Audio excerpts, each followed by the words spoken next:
Hey everybody, welcome back to Bama Blind. I'm Beverly, and as promised on my last video, I'm going to be talking a little bit about travel and how you travel if you're blind or severely visually impaired.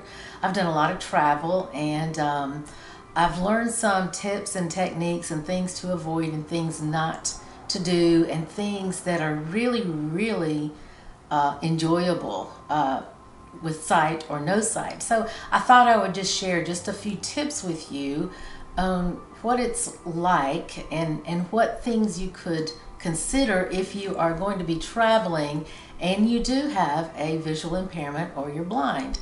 The first thing is in the planning stage, and I'm not talking about traveling when you're like jumping in the car and perhaps going across your state to maybe a relative's house, or a really close friend, because that basically you can throw something in a suitcase and there's not a lot of planning involved, and you get there and you can familiarize yourself pretty well with the environment and you're staying there. So it's not that kind of travel, even though I love doing that. My husband and I are right now trying to plan a trip to see his family in New England. So we love going up there, and once I get up there personally, I have to orient myself to their home where they live, and like learn where the stairs are and learn where the bathrooms are and how they're laid out, and learn where I'm going to be sleeping as it relates to like the living space and the kitchen.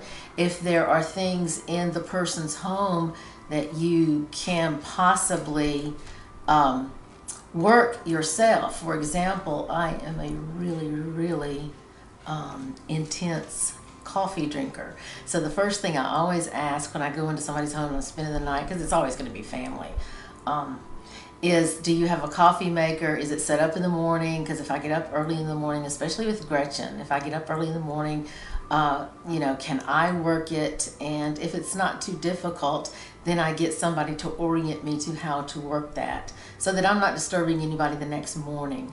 But that's basically for going and staying, at somebody else's house. You just kind of orient yourself to where you're going to be, and it's not really difficult. But traveling in other situations can be difficult, or it can be just super exciting. And I would like you to take away from this video the idea of making it super exciting, because that's why everybody likes to travel. If you don't like to travel, then there's no reason to watch this video, because it's basically for people that already know that they might want to travel some, but they might be reluctant a little bit to travel because they have a visual impairment, or they might be totally blind. And I've done travel in the United States. I've done travel by overseas. I've done travel in cars and on trains and on subways and on boats and long ships and airplane. So the first thing that you actually do is you sit and you plan with whoever you're going to be traveling with. You plan what it is you want to do, and where it is you want to go, and what it is you want to see. And when I use the word see, that doesn't literally mean see. That's the first step, that when you plan for traveling like a vacation, let's say you could have your choice of anywhere you wanted to go, within reason, and you and a family member, or you and a very good friend or spouse were planning a trip. If you're blind, the very first thing you do is you make sure that this trip, this vacation, this getaway, is not to a place where everything depends on if you have a good view of it or not. And I'll give you an example of that. You can plan to go to the beach. Here in the South, we call it the beach. We don't call it the shore. We don't call it the coast usually. Sometimes they call it the coast. But it's the Gulf of Mexico, and we go to the beach. And I can give you two different scenarios for me, and one I would absolutely be miserable, and the other I would absolutely have the time of my life. The one where I would absolutely be miserable is if we booked a room, let's say it's a condominium, just off the top of my head, or a hotel room even, but let's say it's a condominium, and it's on the 8th floor, and it is right on the beach according to all the literature. And then you kind of find out when you get there that it's not really on the beach, it is overlooking the beach, and you have a 4-lane highway to cross before you get to the beach. And then the beach has limited access, so you now have to go down a 1/4 mile to get into a certain gated area just so that you can get to your beach area. But wait, you're on the, let's say you're on the 8th or 9th floor, and there are beautiful, beautiful picture windows. Well, for someone like me, I would be absolutely miserable because, number one, a lot of the appeal of that type of accommodation would be what you can see, your view, and someone might stand and say, oh, this is an absolute gorgeous view of the Gulf of Mexico and the sugar white beaches. But in reality, if you're blind, you can't appreciate that view. Blind people have to become, I call it submersion travel, because we have to get involved in whatever it is we're doing. We can't just look at it. If you could just look at it, you may as well stay home and look at a photograph. That's what I think. Because you would get the same thing out of it, you know, standing in front of a window and looking, you know, outside a window at the beautiful Gulf of Mexico. For me, the windows have to be thrown open. You have to be able to feel the sea breeze. You have to be able to smell the Gulf water and soak it in, and then more precisely be able to get down to the beach where you can enjoy like the sand, the warm sand, and the waves, and swim. I have been in places where if you get out, you know, if you can find your way out of the condominium, you go into a hallway, and then you find the elevator, and then you find the buttons, and then you go down to the proper floor, which is usually the lobby, and then sometimes you have to meander through the lobby, and then you have to go out onto a terraced swimming pool area and get around a swimming pool and around some chairs and some lounge tables and things like that, and then finally over to a gate that exits the property of the hotel or condominium onto the beach itself.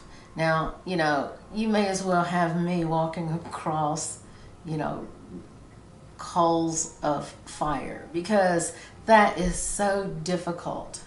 Every day the environment changes. People are moving those tables and chairs around by the pool. There are usually people in the pool, so it's loud, so you really can't hear and get any bearings, and you're walking toward the beach. So if you're, let's do the flip side of that, where in my case, over years, we've developed pros and cons and things that we look for and things that, you know, aren't really acceptable, because I'm part of whoever is going down, you know, to the beach. So, you know, I'm one of those people. So just as if I were in a wheelchair and, you know, we were booking a place on the beach that I couldn't even get out of the house onto the sand, or couldn't enjoy, or couldn't be with everybody else, why, you know, what would be the purpose of going on vacation?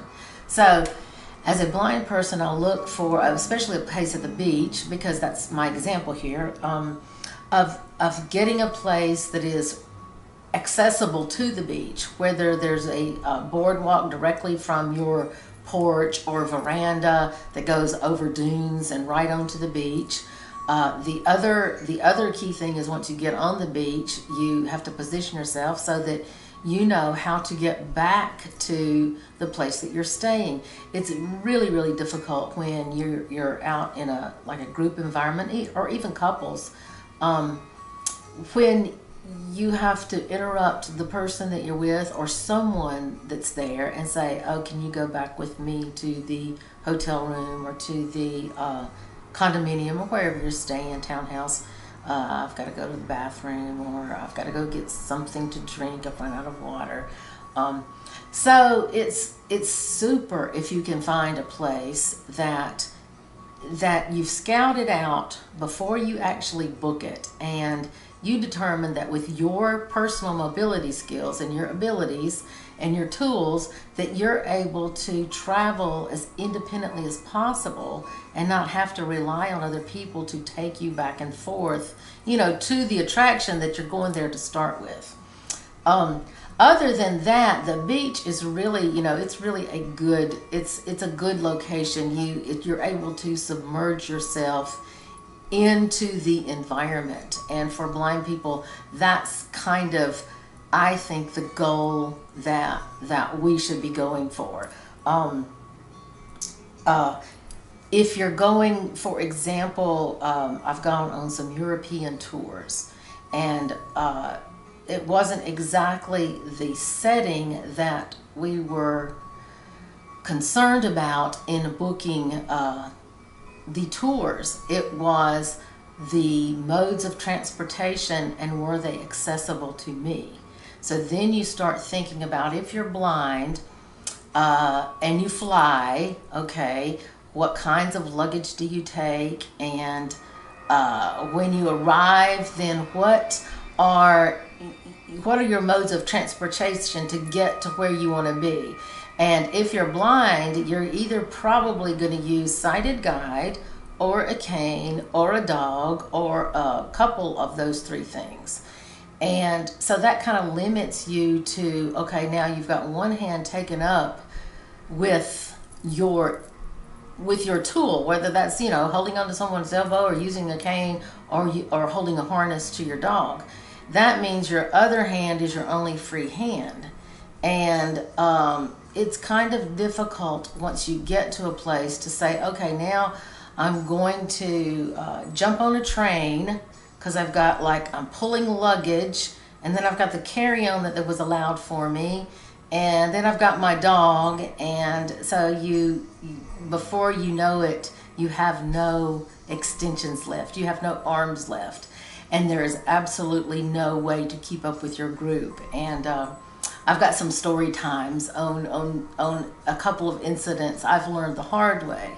But that's one of the other things that you look for. If you're blind or visually impaired, do you need sighted guidance? And that's okay if you do. You just need to realize that you're not going to be like the agile person that, you know, has got two suitcases that they're pulling and something on their shoulder, and then they jump on the subway and then they find a seat or dodge the people with both hands filled, and then get off the subway and then go up 10 flights of stairs to the surface and then roll your way to your hotel.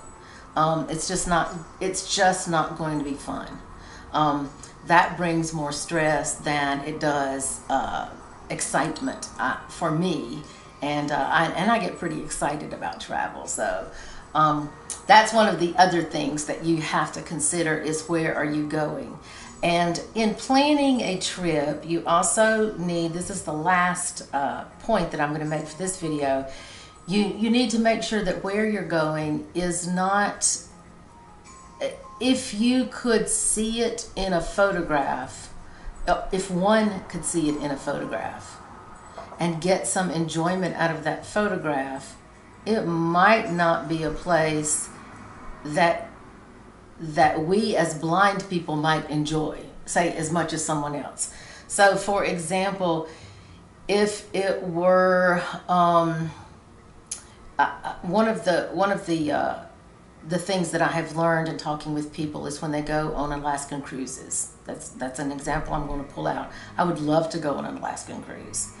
But if I went, I have a feeling that I would get a fraction of the enjoyment that the other travelers would get, because so much of the Alaskan cruise is winding through the scenery and actually seeing the wilderness. And people that have come back and told me about it is, I saw bear and I saw deer and I saw, you know, this kind of foliage and those kind of mountain peaks.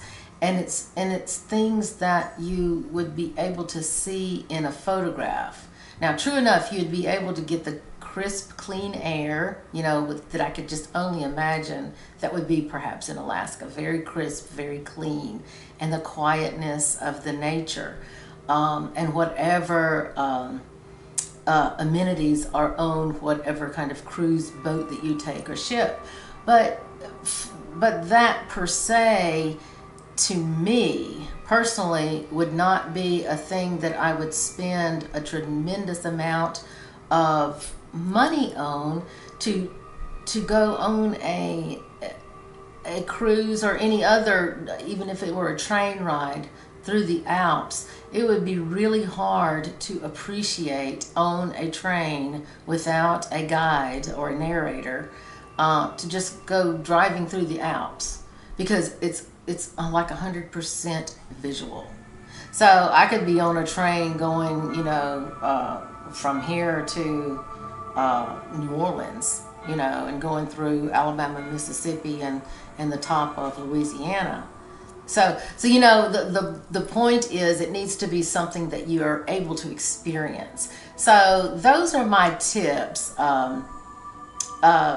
Select where you're going based on the fact that you can actually submerge yourself into whatever it is, the environment that you're in, that you get some pleasure out of that other than just looking at it, like walking over to the edge and looking into the Grand Canyon. Now, I would enjoy hiking. I would really enjoy hiking. Lots of people enjoy camping. But maybe the purpose of a trip might be to, okay, you hike and you camp and then you get to the Grand Canyon. Well, you know, you have to weigh those things, because if you really enjoy hiking and you really enjoy camping, then yeah, everybody else can see the Grand Canyon and some might be able to describe something to you, but most of the people I've talked to, it's an emotional experience. So, you know, with no vision, it would be hard to just stand on what you would think is a cliff and get any other emotion than probably pure terror. So I don't think I would enjoy doing that, but I would probably enjoy the hiking or the camping. So you just have to look at it that way, and then weigh your pros and cons. And if one kind of overrides the other, like the beach scenario, if the only place you can find is across a highway and it doesn't have any exposure to the actual environment, you might want to rethink it until you can book a place that is closer, that you can just walk out, you know, independently, or maybe with just minimal assistance, and just have kind of the freedom and relaxation that other people really look forward to on a vacation. So I hope this video has given you some information, and I'll do some more videos on travel, because there are more details that I have, particularly for blind people. So I hope you have a great day, and I will talk to you next time, everybody. Bye-bye.